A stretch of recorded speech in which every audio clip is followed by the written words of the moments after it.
Em Bleach, os Quincy são os inimigos mais perigosos e poderosos dos Shinigamis. São eles que colocaram a Soul Society em sua maior crise durante a história. Existe um seleto grupo que ficou conhecido como Elite Quincy, inimigos com poderes que vão além da compreensão e possuem até mesmo um poder maior que os capitães, e nem mesmo as bancais foram capazes de vencê-los. O Pernida é um deles, mas ele não é um Quincy qualquer, ele é o braço esquerdo do Rei das Almas, e que nos deu um gostinho de como seria uma das habilidades do ser mais forte de Bleach. Nesse vídeo, você verá uma análise completa sobre o personagem, seja sua história, quais são os possíveis simbolismos que o personagem carrega, seu nível de poder, habilidades e participação na obra. Ficou curioso? Assista até o final para não perder nenhum detalhe. Fala galera, eu sou o Zé dos Animes e se você é novo por aqui, seja muito bem-vindo e inscreva-se no canal para assistir a mais vídeos como esse, beleza? Aproveita e já deixa o teu like, porque assim o YouTube entende que você tá gostando do vídeo e espalhará ele para mais pessoas poderem assistir, beleza? E bom, recados dados, vamos deixar de enrolação e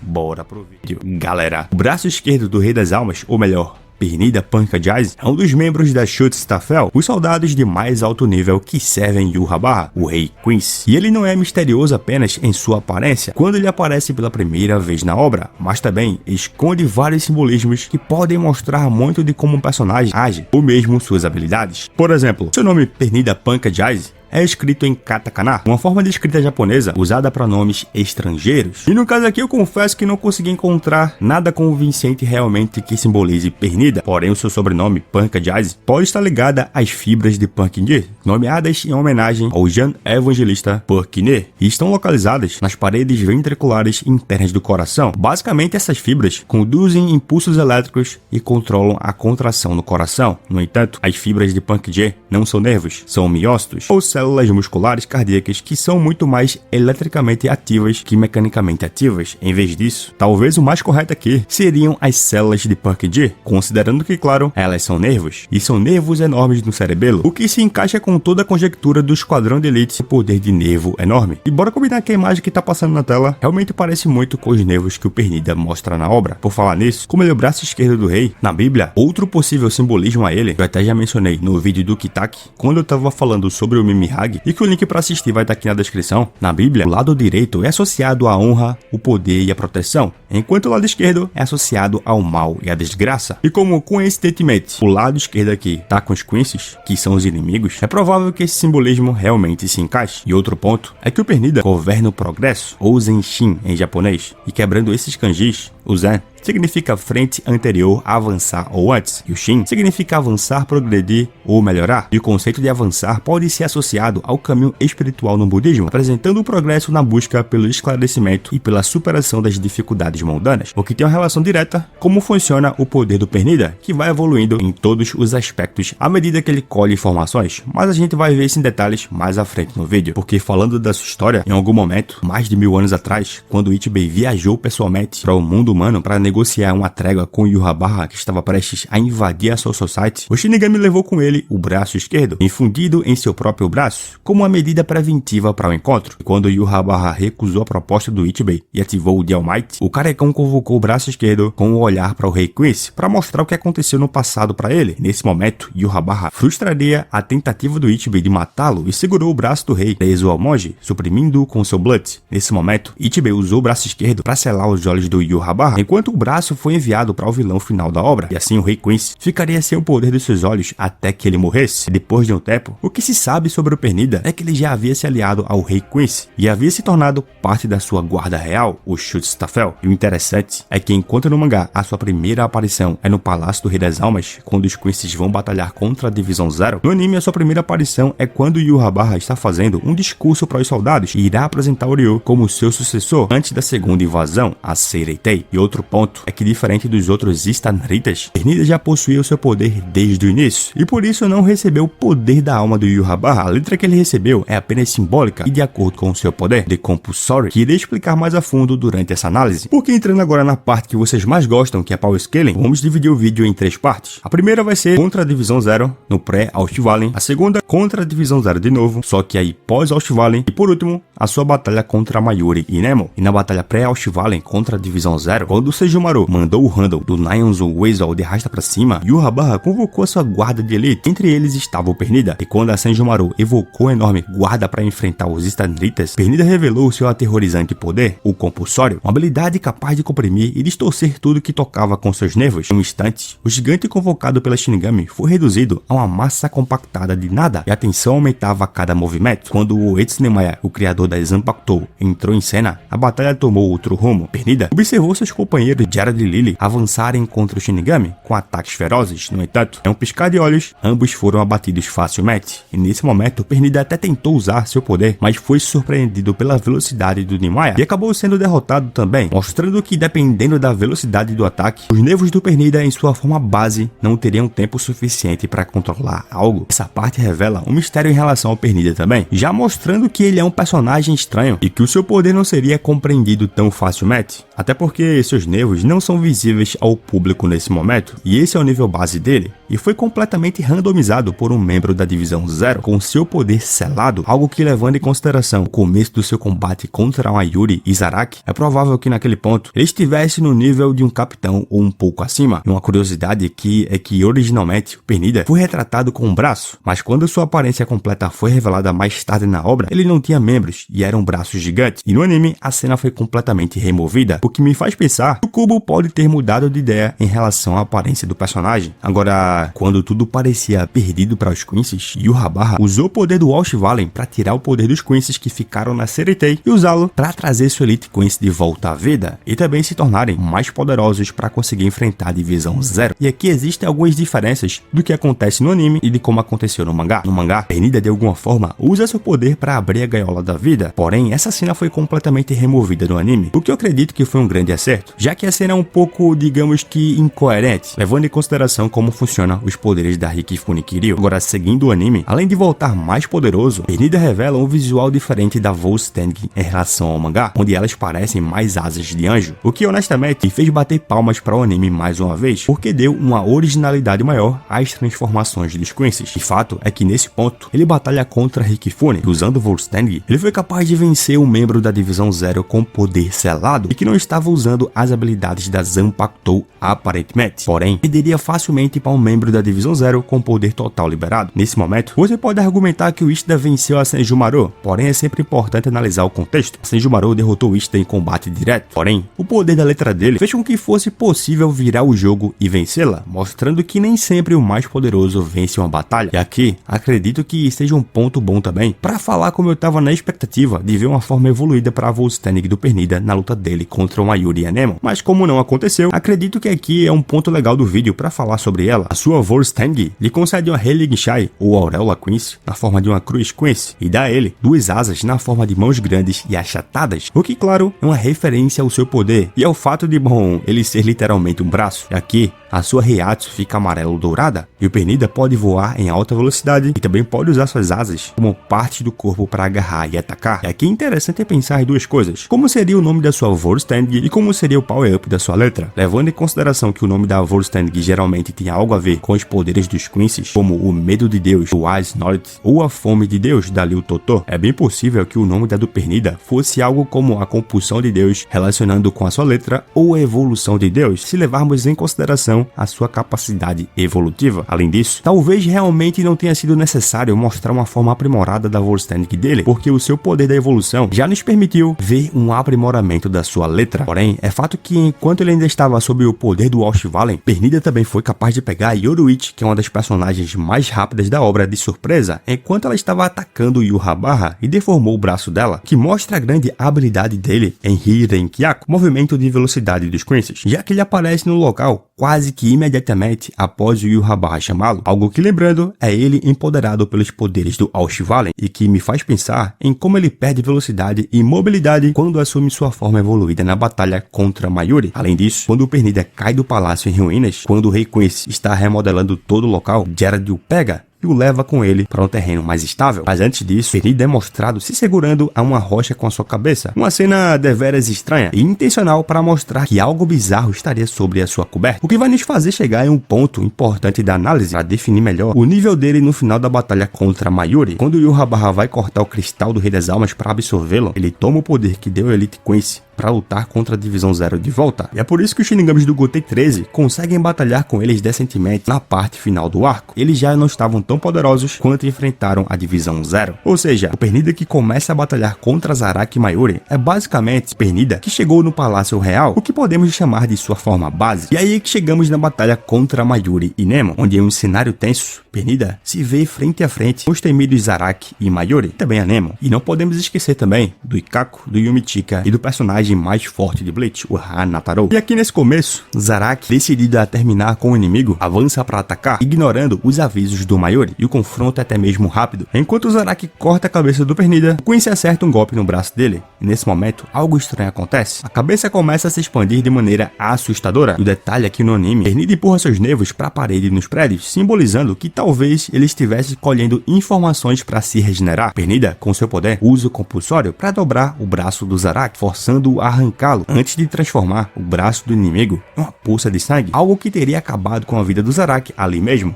Porém, o Kenpachi, incansável, não se deixa vencer. Ele tenta um movimento ousado, saltando em direção ao Pernida e tenta cortá-lo novamente. Porém, dessa vez sem sucesso. Como se a pequena evolução que ele aparentemente sofreu tivesse sido suficiente para impedir um corte do Kenpachi com a espada selada e tapa-olho. Isso, claro, levando em consideração também que talvez ele estivesse usando Blood abaixo do manto. Nesse momento, Pernida distorce as pernas do Zaraki e iria matá-lo. Porém, Mayuri intervém e salva o Kenpachi. Isso quer dizer que o Quincy é mais poderoso que o Zaraki? Não, absolutamente não, mas isso quer dizer sim que as habilidades dele fazem com que ele seja um matchup terrível para inimigos que lutam corpo a corpo. Talvez se o Zaraki tivesse ido sem tapa-olho e com a Shikai ativa no primeiro golpe, o Pernida tivesse ido de base rapidamente. Porém, conseguir tancar um golpe do Zaraki, mesmo que na forma mais básica, é um feito impressionante, mesmo que o Pernida não seja um dos personagens com maior resistência na obra. E assim, com o Zaraki incapacitado, é a vez do Mayuri mostrar o verdadeiro poder por trás do compulsório. Ele revela calmamente a verdadeira natureza dessa habilidade, enquanto o Pernida lança tentáculos sombrios em sua direção. Porém, Mayuri libera um líquido estranho sobre os tentáculos. A dor é insuportável para Pernida, que grita de agonia. Mayuri então explica que ao aplicar esse líquido, ele expôs os nervos do Pernida, e enquanto o grito ecoa no ar, o manto do Pernida começa a se desfazer. Um sinal claro que o combate está chegando no ponto crítico. É interessante perceber como inicialmente Pernida permanece em silêncio e não mostra nenhuma semelhança com a sua personalidade, porém outros Shutstafel podem entendê-lo. Durante sua batalha contra Mayuri, ele começa a falar em um discurso lento e até mesmo murmurando, e gradualmente vai evoluindo para um vocabulário completo, algo que torna interessante como a evolução funciona, não apenas sendo uma questão de poder, mas sim também em todos os aspectos. E outro ponto é que nesse momento, ele quebra as correntes, e isso pode indicar que talvez elas não permitissem que ele evoluísse completamente, como não tinha feito até esse ponto da história. Após recuperar a forma do seu corpo, agora com um tamanho gigantesco, Pernida se prepara para atacar novamente. Ele envia seus nervos em direção ao Mayuri, esperando acertá-lo. No entanto, o Shinigami, com um sorriso no rosto, bloqueia os nervos com escudos entre aspas vivos, e sem perder a compostura, revela algo inesperado. Em meio à batalha, ele afirma que a sua satisfação com a situação agora supera a sua curiosidade sobre o motivo do braço esquerdo do Rei das Almas estar trabalhando para Yhwach. E essas palavras deixam Pernida em dúvida. Ele se questiona em voz alta, confuso, sobre o que o Mayuri quer dizer com felicidade, o que provoca um momento de surpresa no cientista e mostra também um pouco da evolução do personagem, que agora começa a ter raciocínios mais lógicos. À medida que os nervos começam a cercar o Mayuri, Pernida, com uma expressão séria, desencadeia uma torrente de nervos em todas as direções. A batalha agora, marcada por esse momento de tensão e revelação, segue para um novo nível, mostrando ainda mais o poder da evolução do personagem, já que apesar dessa parte da batalha ser em grande parte uma preparação para o Mayuri usar a Bankai enquanto coleta informações, Pernida em paralelo também faz o mesmo com seus nervos. Ele vai evoluindo a partir das informações que colhe com eles, mesmo que ainda não tenha revelado a total adaptação às informações coletadas. E é aqui também que temos mais certeza sobre o seu poder, o The Compulsory, onde ao tirar seus nervos dos seus dedos e estendê-los para o corpo do seu oponente, Pernida pode controlar a força de seus movimentos e pode rasgar seu corpo em pedaços quase instantaneamente. Além disso, nesse ponto, enquanto Pernida estava ainda na sua forma base e havia sido revelado uma fraqueza, o compulsório pode ser combatido expondo os nervos do Pernida o que causa dor imensa. Quebrando os kanjis do nome da técnica, a escrita me parece bem diferente de como é pronunciado, porque é escrito da seguinte forma: Kyosei Shikou Za, que pode ser traduzido como execução forçada ou força executiva, e a partícula Kyosei significa forçar ou coação, e o kanji Kyo pode ser traduzido como forte e poderoso, e o Sei significa controle ou restrição, sugerindo a ideia de imposição de algo contra a vontade do outro. A partícula Shikou refere-se à execução ou implementação. Kanji Shiku pode significar apegar-se ou manter, enquanto Kou pode significar agir ou executar, indicando um ato de realizar ou impor algo. E no Japão, a noção de forçar alguém a agir contra a sua vontade pode ser associada à opressão, e o uso de nervos para controlar e manipular outros seres humanos pode remeter ao conceito de intrusão na mente ou corpo, um tema presente em diversas formas de mitologia oriental, onde espíritos ou deuses manipulam as pessoas à sua vontade. E essa habilidade do Pernida pode ser vista como uma metáfora para a falta de controle sobre o próprio corpo, algo que, bom, levando em consideração a forma como ele cresce, aparentemente sem controle, quando quebra suas correntes, podemos sim ter uma relação com isso, certo? Mas seguindo com a batalha, Pernida, com uma habilidade impressionante, envia seus nervos diretamente para o chão. Mayuri observa atento, percebendo que isso significa que o Pernida também pode controlar objetos inanimados, e sabendo que precisa agir rapidamente, Mayuri salta, evitando que o chão se rompa sob seus pés. Ele agarra um prédio próximo com seu Jabarakaina, o maior estilo Homem-Aranha, pronto para usar a estrutura a seu favor. Porém, Pernida não dá chances a ele. Com movimento rápido, ele empurra o lado do prédio em direção ao Mayuri, forçando a sair da sua posição. Então, de forma brutal, Pernida cria duas enormes mãos de pedra e as junta, esmagando o Mayuri entre elas, numa demonstração de força esmagadora. E apesar do golpe devastador, Mayuri consegue escapar ileso, direcionando-se assim para os nervos do Pernida, que ainda se estendem pelo chão, mostrando que ele pode deixar seus nervos espalhados para criar um campo de batalha que lhe dê vantagem. Porém, antes que o impacto aconteça, Mayuri com calma pressiona algo na parte de trás do seu sapato, fazendo seu corpo parar no ar, flutuando assim com o Rishi. Era o Hiren Kyaku dos Quincy's, o que deixa Pernida surpreso e com raiva. E assim, enquanto a batalha se segue, Mayuri decide testar os limites do Pernida, arrancando um dedo dele com um explosivo. Porém, é pego de surpresa quando os nervos do Pernida se estendem de volta, conectando o dedo estourado ao braço. Porém, Mayuri, sempre um passo à frente, costura o braço de volta com precisão cirúrgica, reorganizando a sua estrutura anatômica com habilidade, e enquanto seu dedo decepado se transforma em outra mão que salta em direção ao Mayuri, o Shinigami o repele com uma explosão, e assim o Quincy cria mais 2 braços gigantes e totaliza 3 no final. E isso mostra mais características do poder do Pernida. Ele tem controle total sobre a sua própria anatomia, que pode alterar e manipular livremente, e também pode fazer crescer partes adicionais caso alguma seja cortada, pode remover as que ele quiser, ou mesmo pode manipulá-las. Pernida não apenas pode controlar a matéria inorgânica, mas ao coletar as informações desses braços de pedra que foram criados por ele, ele pode evoluir e criar clones de si mesmo, ao arrancar parte de si mesmo também, como por exemplo seus dedos, algo que permite que ele ganhe atributos, habilidades e características do que ele absorveu, algo que vale também para seres com vida, como foi revelado mais à frente no combate. Além disso, outra fraqueza também é que se a estrutura anatômica, ou seja, parte do corpo de alguém, for invadida pelos seus nervos e ela for alterada nesse processo, ele não poderá mais controlá-lo. Além disso, durante a batalha, ele age de forma um tanto arrogante e condescendente, alegando que o tamanho do seu inimigo não significa nada para ele, e isso ainda quando estava na forma base, e mostrou isso também ao enfrentar o Mayuri, a quem provoca alegando que o fato dele criar mais braços deveria deixá-lo mais nervoso durante a luta, algo que fez até mesmo o Mayuri notar que esse não é um aspecto de controle dos nervos, mas sim a habilidade de evolução do braço do Rei das Almas. Ou seja, para entender aqui de forma fácil, o Decompulsory, ou seja, o poder dos nervos, permite ele controlar e invadir tudo ao redor com seus nervos, certo? Porém, a capacidade de evolução vem a partir das informações que ele coleta com os seus nervos, e é nesse momento do combate que o Mayuri ativa a sua Bankai modificada, que tem o poder de criar uma versão da Bankai antiga que countera a habilidade do inimigo, mas especificamente criando 70.000 camadas de nervos que irão descascar se uma delas for atingida, algo que seria importante para o Pernida mais à frente no combate, já que quando ele é totalmente comido pelo bebê Jizo, Pernida o destrói com a chuva de Rei Lipfel, as flechas sagradas dos Quincy's, o que mostra também versatilidade de combate para sair de situações complicadas. E é nesse momento que talvez o Pernida mostre seu maior nível de combate na obra, o auge da sua evolução, pelo menos do que foi mostrado. Mais uma vez, ele mostra arrogância e imita a risada do Mayuri, depois de superar sua Bankai modificada, o que mostra uma adaptação e evolução ao ter entrado em contato com os nervos do Mayuri. E mais à frente, mostra mais 2 coisas importantes. Ele evoluiu para um nível de poder e replicou as faculdades mentais do Zaraki e copiou a capacidade de derramamento de camadas da Konjiki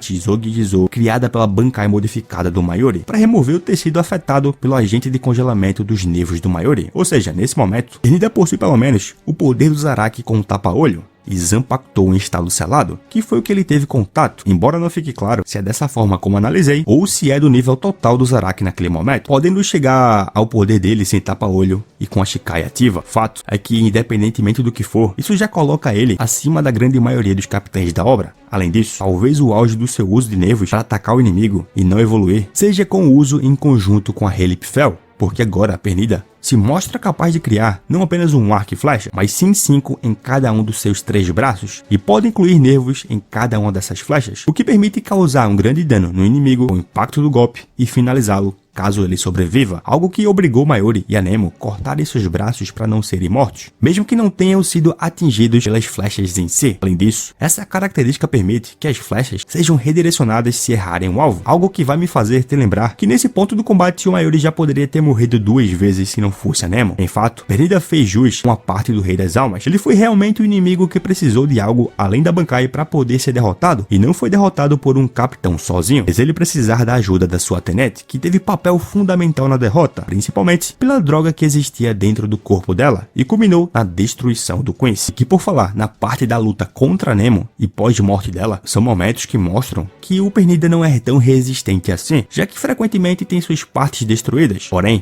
é bastante durável, por causa da sua regeneração absurda, que pode recuperar suas partes mesmo se seu corpo for completamente destruído. Sério, é simplesmente insano. Ele pode reconstruí-lo completamente em um curto período de tempo, e só não voltou no final porque a droga presente no corpo da Nemo meio que era um counter perfeito para sua habilidade de evolução, já que o cérebro dela controlava suas células que se multiplicavam incontrolavelmente. Então, quando o Mayuri retira o cérebro, o corpo do Pernida se autodestrói por se regenerar demais. Além disso, quando ele vinha tenente de arrasta para cima e fez diversos caras barbados chorarem, o ADM incluso, Pernida ganhou uma língua e mais olhos, algo que poderia ser um novo nível de evolução, já que se o cérebro da Nemo não tivesse sido retirado da equação, ele teria o fator de evolução dela adaptado para si, e isso poderia tê-lo levado ainda mais longe. É um poder que parece não ter limites de evolução. Quanto mais informações ele colhe, mais ele evolui e fica mais poderoso. É realmente um potencial assustador. Mas enfim, galera, isso é basicamente tudo que eu consegui condensar de informações sobre o Pernida para trazer para vocês e também analisar junto aqui com vocês. Mas me conta aí, o que é que você acha do personagem? E vamos debater, que é sempre a melhor parte, porque agora eu vou indo nessa. Obrigado a quem assistiu até o final. Valeu, falou!